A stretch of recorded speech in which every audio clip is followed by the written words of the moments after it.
Hello পিয়া, কোথায় আছিস তুই? আমি তো ঘরেই আছি। তাহলে চল না ঘুরে আসি। না ভাই, তুই একাই যা, আমি যেতে পারবো না, আমার মন চাচ্ছে না। কোনো সমস্যা নাকি তোর?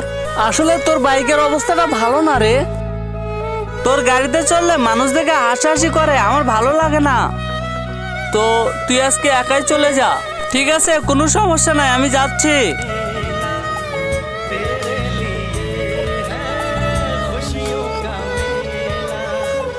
কিন্তু তার আগে তোমার কাছে কোনটা সব থেকে বেশি দামি, এক বস্তা টাকা নাকি মা বাবা? যদি মা বাবা হয় ভিডিওতে একটি লাইক করে চ্যানেলটা সাবস্ক্রাইব করে দিও। লাইক সাবস্ক্রাইব যদি তুমি না করো তাহলে আমি বুঝে নেব তুমি মা বাবাকে একটুও ভালোবাসো না। হ্যালো মা, চলো আমরা কোথাও থেকে ঘুরে আসি। কি সত্যি তুমি আমাকে ঘুরতে নিয়ে যাবে? হ্যাঁ ঠিক আছে, আমি রেডি হয়ে আসতেছি।